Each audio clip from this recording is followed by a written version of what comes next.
Well, this one tends to be quite popular. This peptides when I recommend it to people, and I actually can recommend this one because the primary delivery of action usually is intranasal. So and that is C-Lank and C-Max.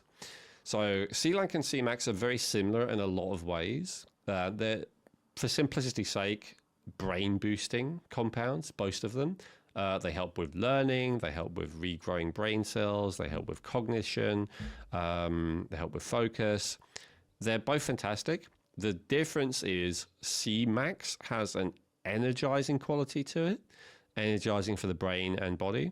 And then C-Lank has a relaxing quality to it. So C-Max is more of a dopaminergic, and then C-Lank is more of a GABA stimulator.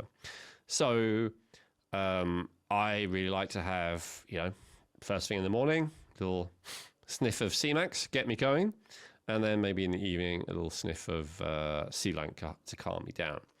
These are great compounds because they've been studied very extensively in Russia, where they were created. They were created many decades ago. There's a good safety profile on it.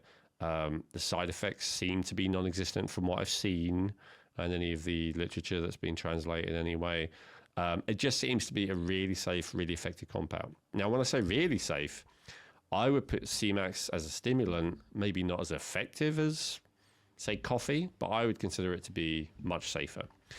Because although it has, how do we say it?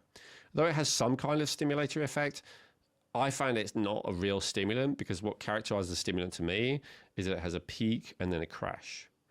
I don't perceive any crash with C-Max. I just perceive like you feel energized and then you carry on feeling energized, and then there's no crash a few hours later. It's just you get to the end of the day, right?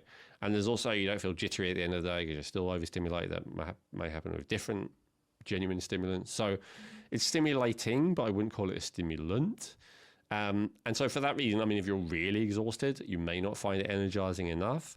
If you're really addicted and habituated to having a lot of actual stimulants, then you're probably not going to find it stimulating enough. But if you're someone like me who doesn't use any stimulants, it's stimulating in a very pleasant way without creating that crash and without creating that jitteriness. And the C-Lank, on the other hand, is similarly, I would say, mildly calming. So it doesn't have a, like a drinking alcohol kind of level of effect. It's not, or a Xanax or something. It's not big like that, but it has like a nice little taking the edge off kind of thing to it. And I think that's because it really is working in a safe way, that it's not as powerful as some of the drug versions. But of course, it doesn't have all the drawbacks and downsides of the drug versions: the addiction, the peak, the crash, the withdrawal, the tolerance, all of the the reasons why it's not a good idea to take any drugs.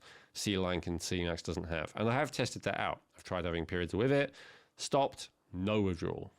So not only no crash, no withdrawal, really no difference. It's like, it's nice, but I could easily forget to have it, and because it's in this place in the fridge, so I often forget.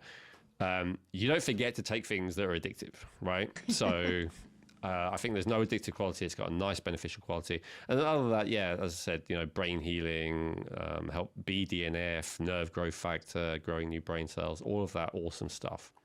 So I'm a big fan. Right. And so then, as you made the distinction, you would take one in the morning and one in the night. It's not that you would either swap it or take them together ever. You can. No, you can. That's just an example. If you wake up with anxiety, you can have C-Lank in the morning. And if you need a boost at night, you can have C-Max at night.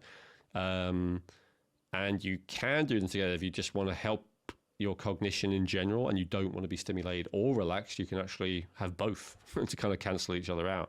So you can absolutely do that. I know you're going to ask about dosage next. So how I do that is they always, in my experience, come in a bottle already dissolved. And so I just would have a spray of each, because I don't want to be spraying loads of sprays up my nostrils. So whatever they give you, I would want a spray of each. But to be honest, I want that spray to be as strong as possible. So if wherever you're buying it has different versions of different strengths. I personally would go with the strongest one, the highest concentration. And then for this, would there be, I mean, I thought you said it's very, very well researched and very little safety concerns. So is there anything or off the top of your head that you can think of, or not really? I haven't seen anything. I'd be interested to hear it if someone again wants to put it in the comments underneath, but I've never seen any issue with Cmax or C-Lank at the recommended amounts, at least, right?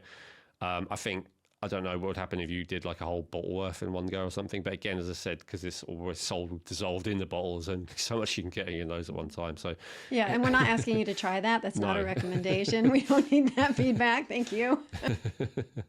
Absolutely not. But yeah, so I've never tried it, so I don't know. I haven't seen anything.